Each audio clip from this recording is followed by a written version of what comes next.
Hi everyone! For today's video mga katimars, pupunta kami ng mall at ito na mga katimars, natapos na din ang Ramadan. Dinala kami ng amo namin dito sa Dubai Mall mga katimars. Galing kasi kami doon sa Sharjah at kasi nga mga katimars doon kami nag-Eid. Happy Eid sa ating lahat mga katimars, lalo na sa mga lahat ng mga OFW sa Middle East. So congratulations sa ating lahat mga katimars, na survive natin ang isang buwan. Na siguro mga 5 times 5 na yun, sobrang pagod. Kaya ito na mga katimars, so, nagpapasalamat talaga ako sa amo namin kasi nga dinala kami dito sa mall at sobrang saya sa feeling mga katimars kahit sobrang puyat natin sa isang buwan sa pagtatrabaho at sa lalo na sa akin na isa akong kusinira, ay nako, sobrang nakakapagod talaga kapag Ramadan, pero worth it naman mga katimars kasi nga may hadiah naman, or ang tawag ng hadiah mga katimars doon, regalo mga katimars. Kaya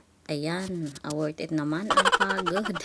Mawawala talaga yung pagod kapag may binigay na regalo sa ito atin. Kasing Dubai Mall mga katimars, madadaanan namin kapag uuwi kami dito sa Abu Dhabi. Talagang nasa Abu Dhabi kami. Tapos kapag nagpunta kami ng Sharjah, minsan pumupunta kami dito sa Dubai Mall. Sobrang saya sa pakiramdam mga katimars na itinuturing ka ng amo mo na hindi katulong.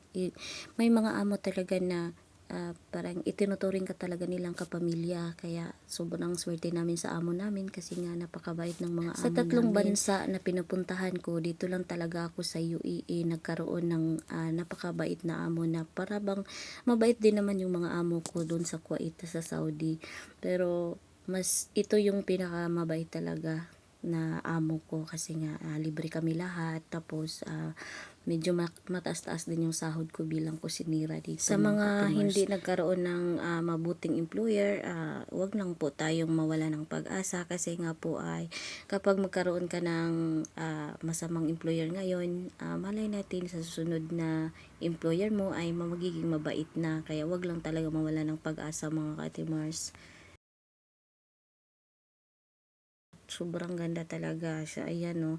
At iniikot-ikot namin habang hinihintay namin yung amo namin na nag-shopping din sila. So kami ng kasama ko ay palakad-lakad lang din dito sa mall mga katimars. Kasama namin yung mga alaga namin. Dahil nga ay parte pa ng Eid Mubarak ngayong linggong ito, napakaraming nag-sale ng mga presyo mga katimars. Kaya kung may pera ka lang talaga dito ay marami ka talagang mabibili. Talagang inaaliw namin yung sarili namin dito mga palakad-lakad lang kami ng kasama ko.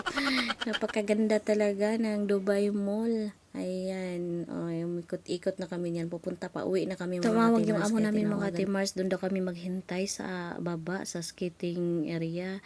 Kaya ayan, pupuntahan namin doon na napakaganda mga katimars, napakalawak ng dito.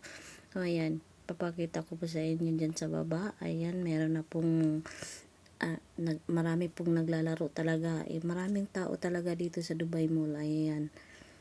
Pag uwi namin mga katimars, dumadaan kami dito sa Chinatown dito sa Dubai Mall. Ayan, ang daming mga mga katimars, napakamura pa ng bilihin.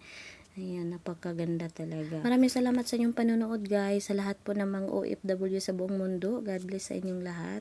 Thank you for watching everyone.